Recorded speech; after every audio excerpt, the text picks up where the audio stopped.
السلام علیکم ناظرین، پروگرام آئی بال ٹو آئی بال میں آج ہمارے مہمان ہیں عوامی نیشنل پارٹی کے معروف رہنما اور صوبہ خیبر پختونخوا کے سابق صوبائی وزیر اطلاعات میاں افتخار حسین صاحب۔ آپ کو خوش آمدید کہتے ہیں۔ بڑی مہربانی، شکریہ۔ میاں صاحب، کیسے چل رہی ہے آپ کی انتخابی مہم؟ انتخابی مہم تو جس طریقے سے آپ لوگوں کو معلوم ہے کہ پہلے سے جو ترٹ دی گئی تھی، اس ترٹ کی روشنی میں جو ہمارے اس انتخابی مہم شروع ہوا تو تسلسل سے عوامی نیشنل پارٹی کے ساتھیوں کو، امیدواروں کو نشانہ بنایا گیا۔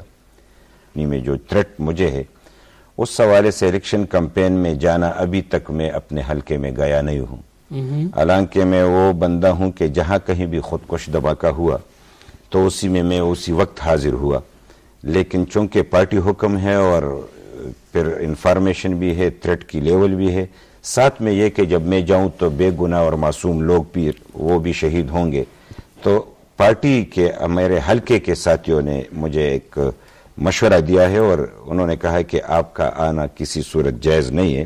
ہم ہیں تو تنظیمی اعتبار سے تنظیم ایکٹیویٹیز کر رہی ہے، میرے جو عہدیدار ہیں وہ لوگوں سے رابطہ رکھے ہوئے ہیں، جلسے نہیں کر رہے، جلوس نہیں کر رہے، کارنر میٹنگز اور ڈور ٹو ڈور کمپین۔ کیا یہ صورتحال صرف آپ کے ساتھ ہے کہ آپ کی پارٹی کے دوسرے رہنما بھی یہی کچھ کرنے پہ؟ لازمی طور پہ پارٹی کے دیگر جو ہمارے امیدوار ہیں وہ تو کسی نہ کسی طریقے سے اپنے حلقے میں چلے جاتے ہیں، لیکن ان کو بھی یہی تھریٹ ہے۔ کسی ہمارے ارباب ایوب جان کو آپ دیکھیں تو اس کو نشانہ بنایا گیا، خدا نے اس کو بچایا، رحمان اللہ جو ہمارے ثوابی کے ان کو نشانہ بنایا گیا، ان کے بیٹے کو نشانہ بنایا گیا، اسی طریقے سے محمد جو ہمارے چار سدے کے ہیں اس کو، یعنی تقریباً کسی ایک کو بھی وہ نہیں چھوڑتے۔ آپ کی پارٹی کے بہت سارے لوگوں کی شہادت ان کی ہوئی، ان کی جانے گئی، اور آپ کو یہ تھریٹ بڑا حقیقی ہے، یہ کوئی ایسی بات نہیں، اس پر ہم آئیں گے۔ لیکن پہلے یہ بتائیے کہ 5 سال تک آپ نے صوبے میں حکومت کی، مرکز میں بھی آپ اتحادی تھے، کیا کیا ہے آپ نے؟ ایسا ہے کہ جو کچھ ہم نے کیا شاید 63 سال میں کسی نے نہیں کیا۔ تو پھر کیا وجہ ہے کہ آج عوامی نیشنل پارٹی کا جو سپورٹر ہے اس کو سپورٹ نہیں کر رہا؟ ایسی بات یہ تاثر ہے، اگر ہمیں کھلا میدان دیا جائے، ہم جمہوری لوگ ہیں، نہ دے تو ہم ہار جائیں گے، یہ تو جمہوریت ہے، کوئی تو ہمیں کھلا میدان دے۔ پہلی سے پری پول ریگنگ جاری ہے، تو یہ سوال اس وقت کھڑا ہوتا ہے کہ جب مقابلہ ایک جیسا ہو۔ یہ تو ایسا ہے نا کہ یہ اب ایک سچویشن ہے جس کا آپ کہہ رہے ہیں کہ ہمارے ساتھ ایسا ہو رہا ہے اور اس سے کوئی انکار نہیں کرتا، لیکن کیا یہ حقیقت نہیں ہے کہ عوامی نیشنل پارٹی نے اپنے دور اقتدار میں ڈیلیور نہیں کیا؟ نہیں، ایسا نہیں ہے۔ جو آج کی سچویشن کی آپ بات کر رہے ہیں اس سے زیادہ یعنی ایک شدید جو لہر تھی وہ 5 سال مسلسل رہی۔ ہم نے جو حکومت کی وہ ایک جہاد تھی، یعنی اس کرسی پہ بیٹھنا کوئی آسان کام نہیں تھا۔ اس وقت بھی تھریٹ تھا کہ آپ 5 دن کے اندر حکومت چھوڑ دے ورنہ آپ کا کام تمام کر دیں گے۔ اس پر ہم آتے ہیں، اس پہ آتے ہیں، اسی کے پس منظر میں بات کر رہا ہوں۔ جب ایسی صورتحال ہو اس کے ہوتے ہوئے ہم نے جو ڈیلیور کیا، یعنی ایسا ہے کہ سب سے پہلے جو کہ ہماری منشور تھا انتخابی، اس میں سر فہرست تو امن و امان تھا، لیکن وہ بعد میں آپ ڈسکس کریں گے تو اس پہ بات ہو جائے گی۔ پروونشل اٹانومی تھی 18 امینڈمنٹ میں، جو پروونشل اٹانومی ملی شاید پاکستان کی ہسٹری میں ایسا خاموش انقلاب عوامی کبھی نہیں نیشنل آیا۔ پارٹی کا کیا کردار ہے؟ یہ تو مرکزی یہ حکومت سوچ ہماری تھی، پاکستان میں سوچ کو کفر سمجھا گیا، اس کو غداری سمجھا گیا۔ جن لوگوں نے جیلیں کاٹی وہ عوامی نیشنل پارٹی تھی۔ پاکستان میں سوچ کو عام کرنے والی ہماری پارٹی تھی۔ فخر افغان باچاخن 70 سال سے اس مشن کو لے کے گئے۔ بالکل، آپ کی پارٹی کا یہ کارنامے، یہ کردار رہا ہے، لیکن پھر کہا یہ جاتا ہے کہ آپ کی پارٹی نے بہت سے سمجھوتے کیے۔ سمجھوتا کس حوالے سے؟ آپ کی پارٹی نے جو آپ کی اینٹی اسٹیبلشمنٹ لائن تھی اس پر سمجھوتا کیا؟ ایسی کوئی بات نہیں۔ کیا آپ کی پارٹی اسٹیبلشمنٹ کی دوست نہیں ہے؟ میں اس پہ تفصیل سے بات ہو سکتی ہے، دو ٹوک بات کرنا ایسا ہے کہ اسٹیبلشمنٹ اس ملک کا ہے، ہم اس ملک کے ہیں۔ یہ پہلے کیا بات تھی؟ میں یہی بات بتانا چاہ رہا ہوں، اگر پالیسی ملک کے مفاد میں نہ ہو تو ہمارا حق بنتا ہے کہ ہم اس کو پوائنٹ آؤٹ کریں۔ اگر ایک ماحول ایسا بن جائے کہ ملک کے مفاد میں پالیسیاں ہوں تو یہ تو ایسا نہیں ہے کہ خدا واسطے ہم مخالفت کریں گے اور ملک کو تباہ کرنے کے دانے پہ لے کے جائیں گے۔ ملک کی خاطر جس طریقے سے میں یہ بات الفاظ سے کہ سیاسی قیادت کی بات ہو اور فوجی قیادت کی بات ہو. اسٹیبلشمنٹ یہاں پہ اکثر فوج کو لیا جاتا ہے. جب تک سیاسی قیادت اور فوجی قیادت ایک جیسا سوچ ملک کے لیے نہ رکھے, ملک ترقی نہیں کر سکتا. یہ تضاد جس طریقے سے ابھارا جاتا ہے کہ سیاسی قیادت نے فیصلہ کیا اس لیے فوجی قیادت مخالف ہے, فوجی قیادت نے فیصلہ کیا سیاسی قیادت مخالف ہے. آپ وفاق پاکستان کی مخالفت کرتے رہے ہیں, ان کی پالیسیوں کی, آپ فوج کی پالیسیوں کی مخالفت کرتے رہے ہیں, آپ پاکستان کی جو خارجہ پالیسی تھی اس کی مخالفت کرتے رہے ہیں. آپ بدلے ہیں کہ فوج بدلی ہے؟ اس کو اسی زاویے میں دیکھیے کہ جب رشیا اپنے عروج پہ تھی اور اس کا جو دنیا میں ایک بلاک بنی تھی, ہم پروگریسو لوگ ہیں تھے اور آئندہ بھی رہیں گے. ہم اپنی سوچ کے اعتبار سے وہی لوگ ہیں جو سوچ رکھا کرتے تھے, یعنی انسانیت کی معراج کو چونا. رہی یہ بات کہ دنیا بدل گئی, دنیا ایسی بدل گئی کہ جو ہم نے یہاں پہ کچھ کیا اس حوالے سے رشیا کو جس طریقے سے ہم نے اس کا شیرازہ اپنے آپ بکیر دیا, لیکن ہم فخر سے کہتے ہم نے کیا, ایسا تھا نہیں, لیکن ہم نے امریکہ کو ایک سوچ دی. کیا آپ اس کو اون کرتے ہیں جو پاکستان نے افغانستان میں کردار ادا کیا 1980 اور 90 کی دہائی میں, کیا آپ سمجھتے ہیں کہ وہ درست کردار تھا؟ درست نہیں تھا. میں اس لیے کہہ رہا ہوں کہ امریکہ نے جو کھیلا, سوشلزم کے خلاف اس کے پاس ہتھیار نہیں تھا, کے خلاف کیپٹلزم میں کوئی سخت نہیں تھی. کیپٹلزم آج بھی خون چوسنے والا نظام ہے, لہٰذا وہ مقابلہ نہیں کر سکتے. تو اسلام ہی کو ہتھیار کے طور پہ ہم نے دیا, یعنی یہ ہم نے غلطی کی. ہم سے کیا مراد ہے؟ ہم پاکستان میں کس نے دیا؟ آپ بھی پاکستانی؟ نہیں, میں پاکستانی ہوں. پاکستان میں ہم وہ لوگ ہیں جو اس سوچ کے مخالف تھے. ہم پاکستانی ہیں, ہمیں پاکستانی ہونے پہ فخر ہے, لیکن سوچ کے اعتبار سے ہماری اپنی سوچ ہے, اور اس سوچ کو لے کے ہم نے بات کی. ہم نے کہا کہ یہ روس اور امریکہ کی جو لڑائی ہے یہ کفر اسلام کی لڑائی نہیں ہے. خدا را ایسا نہ کہیے, فخر افغان بادشاہ خان نے چیخ کے کہا, لوگوں نے نہیں مانا. آج اب میں ایک سیدھا سوال کرتا ہوں, رشیا نہیں رہا, اسلام آیا کہ امریکہ آیا؟ کس نے لایا, کون لایا؟ ایک واحد سپر پاور بنا کے آج ہم سے یہ سوال کیا جا رہا ہے کہ اس کی بھی مخالفت کی جائے. کچھ ملک کی بقا کی سالمیت کی بات ہوتی ہے. اب عقل کی بات یہ ہے کہ ہم اپنی مفادات کی روشنی میں پالیسی اپنائیں. تو جو گزشتہ پالیسیاں تھی اس پالیسی کی روشنی میں ہمیں دہشت گردی ملی, ہمیں کلیشن آف کلچر ملا.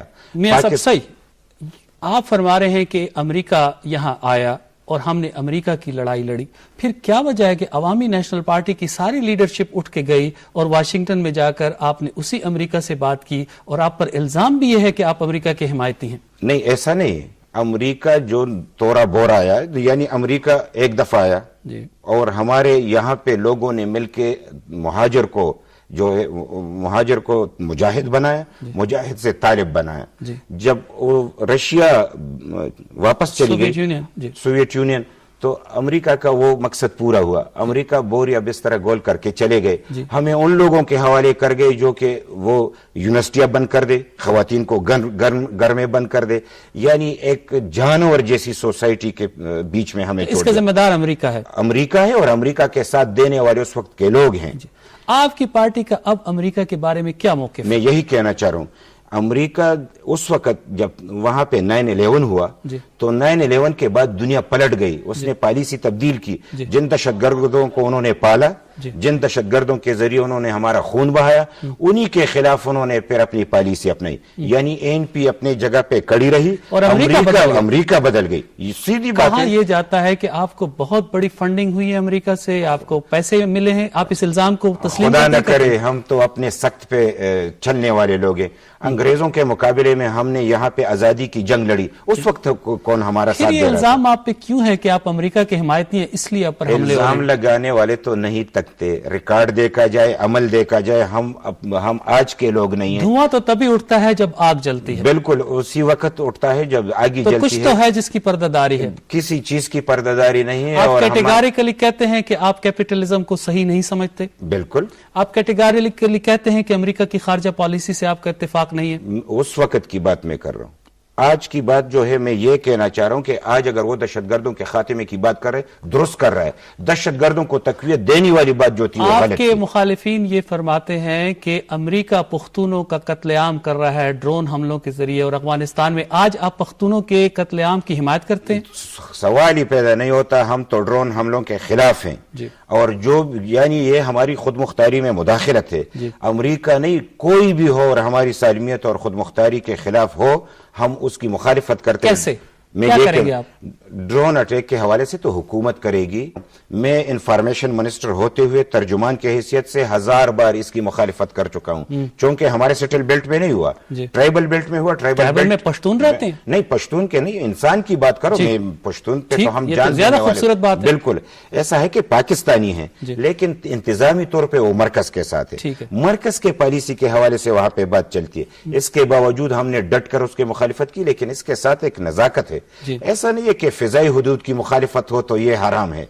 یہ زمینی جو حدود پار کر جائے, وہ کون کر رہا ہے؟ ازبک, عرب, چیچن, تاجک کہاں سے آئے؟ آج بھی ہیں. ان کو کیوں نہیں روکا جا رہا؟ میں یہی کہنا چاہ رہا ہوں کہ دونوں طرف سے مخالفت ہونی چاہیے. پاکستان کی سرزمین کے جو ہوائی ہو یا اندرونی ہو, دونوں غلط. بہت سارے لوگ ڈرون اٹیک کی تو بات کرتے ہیں لیکن جو زمین پہ رہنے والے اس کی حمایتی ہیں اور وہ اپنے بیان میں اس کی حمایت کرتے بھی رہتے ہیں. یعنی زمین پہ مداخلت کرنے والے بھی پاکستان کے دشمن ہیں, ہوا میں تیر مارنے والے بھی دشمن ہیں. لیکن ڈرون حوالے سے میں ایک بات بتاؤں کہ دہشت گردوں کا خاتمہ ہونا چاہیے. اگر ڈرون کے ذریعے ان کا خاتمہ ممکن ہے تو یہ ٹیکنالوجی پاکستان کو دی جائے اور پاکستان کے ذریعے ہی ان کو نشانہ بنایا جائے. یہ بین الاقوامی قانون کی خلاف ورزی ہے.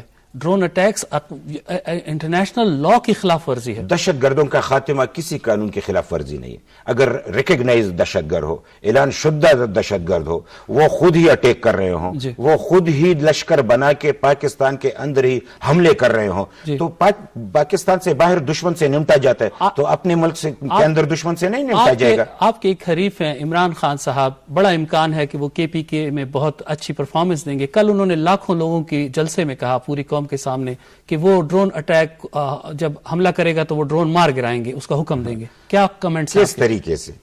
اگر وہ وزیر اعظم ہیں, اول تو خدا خیر کرے گا. یہ ہوائیں بہت اڑتی رہتی ہے. خدا کس بات کی خیر کرے گا؟ جو عمران خان کے حوالے سے بات ہو رہی ہے ایسا نہیں ہوگا, یعنی وہ وزیر اعظم نہیں بنے گا. لیکن یہ آپ کی خواہش ہے کہ آپ یہ خواہش نہیں, یہ تجزیہ. میں پولیٹیکل ورکر ہوں. بتائیے پھر اپنے صوبے کی پوزیشن. میں یہی بتانا چاہ رہا ہوں کہ اگر جیت بھی جائے تو جمہوریت ہے, ہمیں ہر کوئی بھی جیتے. بہت اچھا. میں کسی ذات کا مخالف نہیں ہوں. عمران خان صاحب اس ملک کے جو ہے سپوت ہیں, اس کی اپنی ایک پہچان ہے کرکٹ کے حوالے سے. اس نے اس پہچان کو کیش کیا, اچھا کیا. وہ کرکٹ کے حوالے سے سارے پاکستان کے ہیرو تھے. آج جب وہ سیاسی لیڈر بنے تو بڑے جو ان کے خیالات ہیں اور ہمارے خیالات ہیں اس میں کافی فرق ہے. لیکن اس کے باوجود بھی اگر قوم اس کا ساتھ دے ہمیں منظور ہوگا. لیکن خدا را اگر وہ لاکھوں کا جلسہ کرے اور وہ کل کے سب کچھ کہے اور میں 250 کے کارنر میٹنگ نہ کر سکوں, مجھے خود کچھ دھماکے سے اڑایا جائے, تو اس حوالے سے میں کس طریقے سے مجھے کھلا چھوڑ دے. ٹھیک ہے, بالکل ہار جیت اس کا حصہ ہے. لیکن میں آپ کو یہ بتاؤں, اگر وہ یہ کہے کہ ڈرون گرایا جائے, ٹیکنالوجی ہونی چاہیے, اس کے گرانے کا طریقہ کار ہونا چاہیے. اور پھر وہ ماریں گے کیوں؟ پاکستان کی حکومت کو بھی ایک پالیسی اپنانی ہے کہ اگر ڈرون کو روکنا ہے تو وہ پالیسی کے ذریعے روکا جا سکتا ہے اور اس پالیسی کو اپنانا ہوگا. اب اسی ٹاپک. لیکن عمران صاحب سے ضرور یہ سوال میں التجا کروں گا. بلانا چاہ رہے ہیں کہ وہ آئیں اور میں ان سے یہ التجا کروں گا. وہ تو میاں صاحب کے شوق میں ہے کہ وہ مناظرے کے لیے آئے. میاں صاحب تو 2 دفعہ وزیر اعظم رہے, یہ 1 دفعہ رہے تو پھر اس کو چیلنج کرے تو مناسب رہے گا. آپ ان سے مناظرہ کرنا چاہتے ہیں؟ میں کسی سے مناظرہ نہیں کرنا. میں پولیٹیکل ورکر ہوں, وہ ہمارے لیڈر ہیں تمام پاکستان کے, میں ان کا احترام کرتا ہوں. کبھی موقع ملا تو بات ضرور کروں گا. عمران خان صاحب اور ان جیسے خیالات رکھنے والے تمام لوگوں سے جب ڈرون کی مخالفت کرتے ہیں تو زمین پہ رہنے والے دہشت گرد جو باہر سے آئے ہیں, انہوں نے ڈیرے جمائے, ان کی بھی شدت سے مخالفت کی جائے جس طریقے سے ڈرون کی. جی, اس پہ ہم پھر آتے ہیں. ابھی صوبے کی آپ نے بات کی, آپ یہ فرمائیے کہ عوامی نیشنل پارٹی جس نے گزشتہ انتخابات میں صوبے میں 33 نشستیں حاصل کی, قومی اسمبلی میں 11 نشستیں حاصل کی, کتنی نشستیں رکھ پائیں گے اب آپ؟ ایسا ہے کہ اس سے زیادہ بھی ہو سکتے, اس سے کم بھی ہو سکتے. آپ اس کے لیے تیار ہیں کہ اس سے کم؟ دونوں کے لیے تیار ہیں. کیوں اس سے کم ہوں گی؟ میں کہہ رہا ہوں زیادہ بھی ہو سکتے, کم بھی ہو سکتے ہیں. کم اس حوالے سے کہ جو کوئی بھی حکومت کرے, آپ کو پتا تو ہوگا نا کہ یہ کم ہوں گی یا زیادہ. میں یہ بتانا نہیں, میں تو اگر میری پارٹی کی بات ہے تو میں تو یہ کہتا ہوں کہ ہم زیادہ سیٹیں لیں گے. لیکن حقائق کو دیکھتے ہوئے جب بھی کسی کو حکومت ملے تو اس حقیقت کو ماننا پڑتا ہے کہ ہمارے پاکستان کے مسائل اتنے ہیں کہ تم لاکھوں حل کر دو تو لاکھوں باقی رہ جاتے. تو لوگوں کی حکومت میں رہنے والے لوگوں سے وہ محبت انس نہیں رہتی. تو ایک بات یہ ماننا پڑے گا کہ جو حکومت میں رہتے ہیں تو ان کی گراف اس طریقے سے نہیں ہوتی. تو آپ یہ تسلیم کر رہے ہیں کہ آپ کا گراف گرا ہے؟ میں یہ کہنا چاہ رہا ہوں کہ ہمارا گراف بڑا ہے تو اس کے لیے میں دلائل دوں گا، لیکن آپ کہہ رہے کہ وہ بعد میں آئیں گے. جب قوم کی ترقیاتی کام اور پالیسی الگ، لیکن جب قوم کو یہ احساس ہو کہ اپنی جانوں پہ کیل کے قوم کی غیرت عزت کو بچانے والے کون ہیں، تو جب اس حوالے سے وہ سوچیں گے تو عوامی نیشنل پارٹی کو نظر آئے گی. چلے میاں صاحب آپ کی کارکردگی پہ آتے ہیں، بتائیے. اب میں اپنے کارکردگی کے حوالے سے عوامی نیشنل پارٹی کی حکومت کی آپ نے کہا کہ جی آپ این ایف سی کی بات کی، اور جو ابتدا میں بات کی کہ ہماری صوبائی خود مختاری کی بات تھی. آپ خود بھی جانتے ہیں کہ یہ فخر افغان بادشاہ خان کی ایک ہماری اپنی پالیسی تھی. پھر ولی خان صاحب اپوزیشن لیڈر کی حیثیت سے انہوں نے کردار ادا کیا. بادشاہ خان، ولی خان اور ان کے ساتھیوں نے جیلیں کاٹی، لیکن وہ ارمان پورا نہیں ہوا، یعنی پروونشل اٹانومی کی. رہی صحیح ہماری موجودہ وقت میں یہ 18ویں ترمیم کے ذریعے پروونشل اٹانومی ہمیں ملی، یعنی 17 وزارتیں جو کہ مرکز میں تھی وہ صوبوں کو منتقل ہو گئی. بہت بڑا انقلابی اقدام، یہ ایک خاموش انقلاب تھا. خاموش انقلاب. پھر ہمارے صوبے کی پہچان نہیں تھی. ہم چیخ رہے تھے کہ سارے پاکستان میں تمام صوبوں کے اپنے نام ہیں، ہمارے انگریزوں کا جو توق ہے ہمارے گلے سے اتار دیا جائے. وہ نہیں اتارا گیا. آج وہ توق ہم نے اتار دیا ہے. 2 بڑی اچیومنٹس آپ نے کی، صوبے کو نام دلوایا خیبر پختونخوا، اور آپ نے 18ویں ترمیم کے ذریعے صوبائی خود نیٹ ہائیڈل پروفٹ کا منافع جو ہے وہ بھی ہم نے لیا. این ایف سی ایوارڈ کا فیصلہ ہو اس میں بھی اپنا حصہ لیا. جو دہشت گردی سے ہمیں جو نقصانات ہو رہے تھے تو این ایف سی ایوارڈ میں 1% جو کہ 17 ارب بنتے ہیں وہ بھی مرکز سے ہم نے صوبے کے لیے لیے. یہ بڑے کارنامے ہیں. کیا اس کی بنیاد پر لوگ آپ کو ووٹ دیں گے؟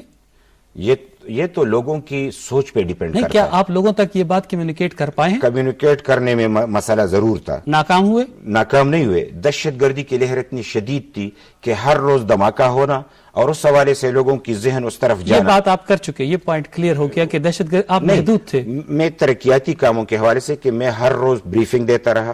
جو ہم کارنامے کرتے رہے، جو مسائل ہم حل کرتے رہے، ہر روز بریفنگ دیتا رہے، لیکن اس کو وہ کوریج نہیں ملتی تھی کیونکہ ماحول وہ نہیں تھا. اب ماحول کچھ ایسا ہے کہ لوگ سننے کے لیے بےتاب ہے. ہم ان کو آپ یہ بتائیے، یہ پرسیپشن، یہ تاثر کیوں ہے کہ آپ کی حکومت کرپٹ تھی؟ آپ نے نوکریاں بیچی، آپ کے وزراء نے لوگوں کے ساتھ اچھا سلوک نہیں کیا، آپ نے لوگوں کو روزگار نہیں دیا، آپ کو بہت زیادہ پیسے ملے مرکز سے، وہ پیسے کہاں گئے؟ یہ اچھی بات ہے کہ پرسیپشن پہ حوالے سے میں پرسیپشن کی بات کرتا ہوں. بالکل حقیقت ایسا نہیں ہے. ایک تو اگر کرپشن کی بات ہے اور ساری دنیا میں کرپشن ہے، یہ کوئی نہیں کہہ سکتا کہ کہیں نہیں ہے، کہیں کم کہیں زیادہ. آپ کے وزراء نے، لیڈروں نے، یہاں تک کہ اسفندیار ولی کے بارے میں کہا جاتا ہے کہ انہوں نے بیرون ملک بہت جائیدادیں بنائیں، دبئی میں ان کے کاروبار ہیں. کا پلندہ ہے. بات بنانے والے تو وہ تو بتنگڑ بنا دیتے، بات سے بتنگڑ کی بات ہے. حقیقت گراؤنڈ ریئلٹی کی بات میں کر رہا ہوں. آپ کے کسی لیڈر کی بیرون ملک کوئی جائیداد نہیں؟ میں اگر میرے حوالے سے بات کروں، میں آپ کے سامنے نہیں ہے. جو پہلے تھے حکومت سے پہلے وہ تھے، کسی کا کاروبار نہیں. بہت سارے کاروباری ہیں ہمارے پارٹی میں ہیں، لیکن حکومت بننے سے قبل کی. ٹھیک. اگر حکومت کے ذریعے آپ یہ کاروبار کی بات کرتے، ایسی کوئی بات نہیں. آپ کہتے ہیں کہ یہ میں کرپشن کے حوالے سے بات کر رہا ہوں کہ کرپشن کے حوالے سے آپ یقین کیجئے ایک بات ہے کہ ہوا دی جاتی ہے. یعنی یہاں پہ ایک دفعہ ہوا کہ پاکستان کے حوالے سے خیبر پختونخوا میں سب سے زیادہ کرپشن ہے. وہ جو یہاں پہ وہ ادارہ نام میں بھول گیا، ان کا وہ صحیح نہیں ہے، وہ پرسیپشن ہے، وہ بھی پرسیپشن ہے. حقیقت وہ انہوں نے عجیب سی بات کر دی. ٹرانسپیرنسی انٹرنیشنل کیا بات؟ ٹرانسپیرنسی انٹرنیشنل کی انہوں نے جو تجزیہ کیا، تو جو ہم نے ریکارڈ نکالا تو وابڈا ہمارے ذمہ مرکز کا تھا. یہ جو انکم ٹیکس تھا یہ مرکز تھا ہمارے ذمہ. تو ہم نے کہا کہ اس کو مائنس کر دو تو سب سے اچھے پوزیشن میں خیبر پختونخوا ہے. یعنی کسی خاص منصوبے کے تحت ایک کرپشن کے حوالے سے ہمیں بدنام کرنا، یہ ایک پالیسی لوگوں کی رہی. میں ایک بات اور تھوڑی بات تھی کہ نہیں، تھوڑی بہت کرپشن نہیں. میں جو بات کر رہا ہوں، کرپشن سے انکار کہیں پہ نہیں کیا جا سکتا. پاکستان کی سوسائٹی میں کرپشن ہے، ہم بھی اس سوسائٹی کے رہنے والے ہیں. ایسا نہیں ہے کہ ہمارے دور میں کرپشن نہیں ہوا. لیکن میں آپ کے سامنے بیٹھا ہوں، میں عوامی نیشنل پارٹی کا ورکر ہوں، وزیر رہا ہوں. 3 پورٹفولیوز میرے پاس تھے. میں خدا کو حاضر ناظر جان کر بحیثیت مسلمان کلمہ پڑھ کے لا الہ الا اللہ محمد رسول اللہ ایک پیسے کی بےایمانی کی ہو تو اس دنیا میں بھی آپ کا جو ہے میں مجرم اور آخرت میں بھی آپ کا صاحب مجرم. یہ اس لیے آپ کے خلاف بھی تاثر زیادہ ہے نا کہ لوگوں کو آپ سے بہت توقعات تھی. آپ پہلی بار حکومت میں آئے اتنی جدوجہد کے بعد، جیلوں کے بعد، قربانیوں کے بعد، اور آپ کی حکومت کی پرفارمنس. آئیے ایک بات کرتے ہیں، آپ کی پارٹی کے پاس منسٹر کے پاس ریلوے کی وزارت تھی. ہر کوئی یہ کہہ رہا ہے کہ ریلوے کا بیڑا غرق ہو گیا غلام احمد بلور صاحب کی وزارت میں.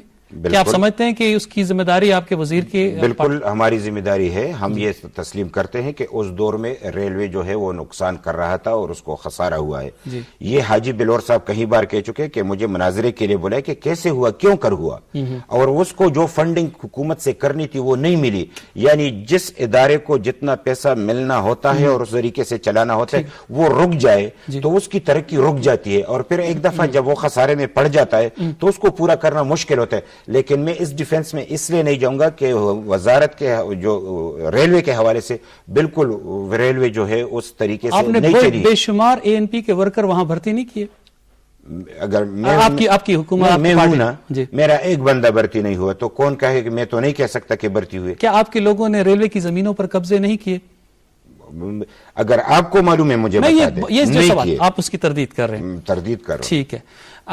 اب میاں صاحب یہ آپ کہہ رہے ہیں کہ آپ کی کارکردگی اور کرپشن اور اس پہ بات ہے. اب مجھے یہ بتائیے کہ یہ جو آپ نے بڑے بڑے پروجیکٹس 2-4 بتائے، اقدامات بتائے، اس کے علاوہ آپ نے کیا کیا؟ ایسا ہے کہ ہمارے ہاں تیل ہے، گیس ہے، اس کو وہ توجہ نہیں دی گئی تھی. یعنی عرب میں آپ اگر 10 کنویں کھودیں تو اس میں سے 6 جو ہے کامیاب ہوتے ہیں. ہمارے ہاں جو جنوبی اضلاع میں جو تیل ہے آپ 10 کنویں کھودیں تو 8، یعنی پرسنٹیج اس سے بھی زیادہ ہے سعودی عرب سے. تیل کی اتنی وافر مقدار ہے کہ آپ کوہاٹ سے لے کے وزیرستان تک یہ سارا بیلٹ جو ہے، اس کے لیے آپ نے کچھ کیا؟ اس کے لیے کیا. میں بار بار اگر بات کروں تو آپ کہیں کہ ایک ہی بات سے آپ گما پھرا کے بات کر رہے ہیں. ہمیں جو ہم کام کر رہے تھے تو دہشت گرد اس طریقے سے ان علاقوں میں منظم تھے، علاقوں میں حملے کر رہے تھے. اس کے باوجود ہم نے پروٹیکشن فراہم کی، کمپنیاں پہ وہاں پہ لے کے گئے، وہاں پہ ہم نے جو ہے کنویں جو ہے وہ کھودی اور تیل میں بڑھا. اور اس کے لیے ہم نے ایک کمال کر دی کہ یہاں پہ ہم نے تسلیم کروایا 18 امینڈمنٹ کے ذریعے کہ یہ ملکیت جو ہے صوبے کی ہوگی. یعنی پاکستان میں پہلی دفعہ جو نیچرل ریسورسز کا مالکانہ حقوق کی بات ہے وہ ہمیں تھی. اور آج کے بعد جو یعنی اس کے بعد جو بھی معاہدہ ہوگا تو حکومت پاکستان اور حکومت خیبر پختونخوا دستخط کرے گا تو وہ معاہدہ چلے گا. گیس بھی ہے صوبے میں؟ گیس بھی ہے. آپ دریافت ہوئی ہے؟ دریافت ہوئی ہے. اچھا، تیل بھی نکلا، گیس بھی نکلی، پیسے بھی آپ کے پاس تھے، پھر ہمارے ہاں تیل اور گیس کی شارٹیج کیوں ہے؟ شارٹیج اس لیے ہے کہ جو گیس کا طریقہ کار ہے اس کو اب بدلنا ہے. یعنی تقسیم اب بھی اس پرانے طریقہ کار کے مطابق ہو رہی ہے. جس طریقے سے سوئی گیس سوئی کے مقام پہ لوگوں کو نہیں مل رہا لیکن سارا پاکستان میں ہو رہا ہے، اسی طرح خیبر پختونخوا کی گیس بھی پنجاب کے ذریعے سے انہوں نے ایک طریقہ کار بنایا کہ تقسیم کرے. اس کے لیے ہم نے اب وہ کوہاٹ میں ریفائنری بنے گی اور وہ منظور بھی ہوا ہے. اور جب کوہاٹ میں بنے گی تو تقسیم صوبے کے ہاتھ میں ہوگی تو اس حوالے سے صوبے میں شارٹیج نہیں ہوگی. میاں صاحب ٹائم کم ہے اور باتیں بہت. یہ بتائیے کہ اگر آپ کی حکومت دوبارہ آ جاتی ہے کیا بڑے پروجیکٹس، کیا چیز آپ کریں گے؟ سب سے جو بڑا کرائسس ہے وہ انرجی کرائسس ہے. انرجی کرائسس کے حوالے سے ہم تمام پاکستانیوں کو سوچنا ہے. لیکن خیبر پختونخوا کی حکومت نے قبل از وقت ہم نے وہ مسئلہ حل کر دیا. ایک تو یہ کہ جو نیٹ ہائیڈل پروفٹ میں جو پیسہ ملے گا وہ کسی اور جگہ پہ نہیں لگایا جائے گا، وہ انرجی کرائسس کو ختم کرنے کے لیے لگایا جائے گا. ڈیم بنائیں گے، پانی سے بجلی پیدا کریں گے. بالکل ایسا ہی ہے. اور اس کے لیے ہم نے یہی کیا کہ 350 ارب روپے کے لیے ہم نے 24 منصوبے یعنی فیزیبلٹی رپورٹ تیار ہے. اس میں سے 3 کی ہم نے جو افتتاح کر دی ہے. اور جب یہ آپ کی حکومت آئے گی اس تفصیل میں تو آپ ایک انرجی سیکٹر پہ توجہ دیں. 10 سال میں یہ کمپلیٹ ہوگی. یہ ہم نے کر بھی دیا ہے اور یہ نگرانی بھی چاہ رہا ہے اور اس کو عینی تحفظ دیا ہے. کسی کی بھی حکومت ہے یہ پیسے رکیں گے نہیں، یہ پائے تکمیل تک پہنچیں گے.